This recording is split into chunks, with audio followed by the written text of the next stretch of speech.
Welcome to today's Explainer. We're looking into something that is, well, it's one of the most chilling, deeply disturbing, unsolved mysteries in recorded history, the Hinterkaifeck murders. We're going all the way back to 1922 to the grim reality of a remote Bavarian farmstead. Picture this. Someone walks out of the dark woods. They step right into a family's home, and they kill all 6 people inside. And then they don't leave.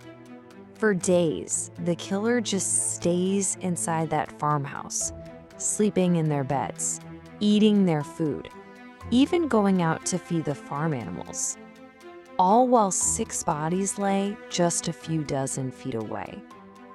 And the most unsettling part, over 100 years later, we still have absolutely no idea who this was. Section 1. The isolated farmstead. It's the spring of 1922. There's this small farmstead hidden quietly behind a thick cluster of trees in rural Bavaria, about 40 miles north of Munich. The locals called it Hinterkaifeck. And when I say isolated, I mean extreme isolation. If someone screamed out there, no one was going to hear it. Living there was Andreas Gruber, his wife Kazelia, their widowed daughter Victoria, and Victoria's 2 very young children, 7-year-old Kazelia and little 2-year-old Joseph. Now, locally, they were known as a difficult family. They kept almost entirely to themselves. Out there in the woods, they were truly alone. Section 2. Escalating warnings. The dread at Hinterkaifeck didn't happen overnight. It built slowly. 6 months before the murders, the family's maid abruptly packed her bags and quit.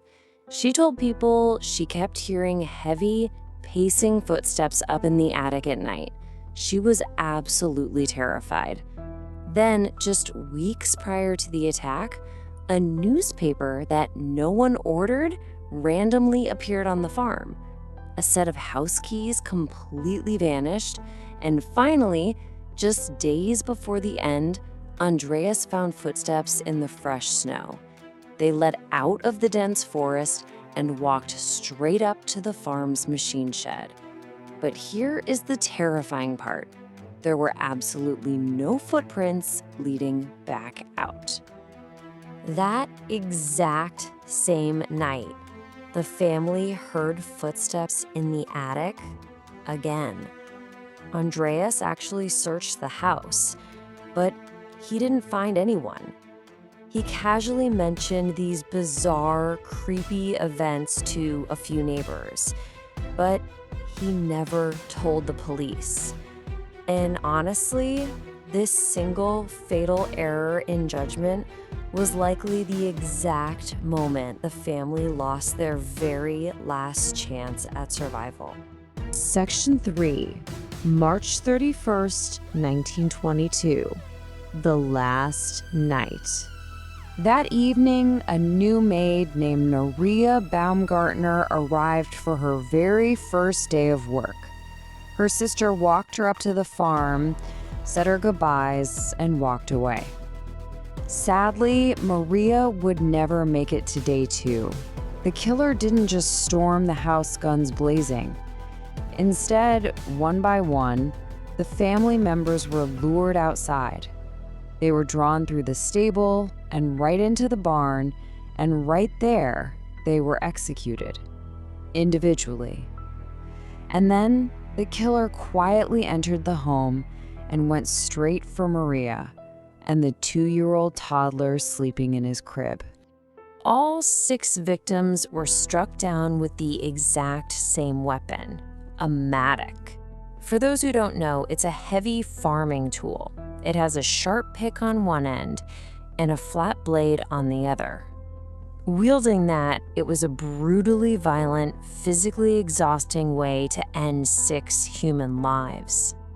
That tool was eventually found hidden deep in the barn's loft. It had been wiped completely clean. Section 4. The April Discovery. So as March slowly turned into April, the outside world finally started to notice the absolute dead silence coming from the farm. The mail was piling up. The eldest daughter missed days of school. Victoria never showed up for church. It took 4 full days. 4 days of this entire family lying dead in the barn in the house before anyone finally grew worried enough to go out there and check on them. On April 4th, neighbors walked onto the property and discovered the unimaginable. But it wasn't just the bodies they found. It was the deeply disturbing reality of the crime scene itself. Because during those 4 long days, the farm animals had been fed. Meals had been cooked and eaten right there in the kitchen. Neighbors even reported seeing smoke casually drifting up from the chimney over the weekend. Someone stayed. The killer lived with them after they were gone. Section 5. Crime Scene Evidence. By closely examining the bodies, investigators learned a terrifying amount about the mind of this attacker. The violence, it was absolute. Kazilia, the grandmother, was strangled and struck 7 separate times. Andreas's face was crushed completely beyond recognition. Victoria suffered 9 brutal, star-shaped wounds to her skull. This wasn't just a murder. This was extreme overkill. It was driven by an intense, deeply personal rage. The murderer went to extraordinary lengths to brutalize these specific victims. And yet, large amounts of money and valuables were left completely untouched inside the house. Think about it. You do not kill 6 people and then hang around cooking meals for 4 days just to leave the money behind. This fact alone completely ruled out a simple robbery. Section 6. Suspects and theories. So, who actually had the capacity and the rage to pull this off? Well, first there was Lorenz Schlittenbauer. He was a neighbor who actually fathered Victoria's youngest son. He was the one who discovered the bodies. And oddly, he knew the ground in the barn was too frozen to bury them, which is highly specific, strange knowledge for an innocent bystander. Then there's Carl Gabriel, Victoria's husband. He was presumed dead in World War I, but did he survive? Did he return home only to snap in a jealous rage over his wife's new child? And finally, there's a terrifying theory pointing to the Villisca Axeman, an unknown American serial killer with a perfectly matching MO, targeting isolated farms, using farm tools as weapons, and lingering at the crime scene for days. Section 7. An unsolved century. Despite all these compelling theories and just a mountain of situational evidence, no suspect was ever formally charged. And less than a year after the murders took place, out of immense fear and heavy grief, the local community completely tore the farmhouse down. They demolished it. And in doing so, they erased any lingering physical evidence, permanently dooming the investigation from that point forward. We also have to remember the strict limitations of the era. No forensic method available back in 1922 could reach far enough to catch whoever did this. The absolute lack of basic crime scene preservation, the lack of fingerprinting, it literally allowed a mass murderer to walk back out into the woods and fade right into history. Decades passed by.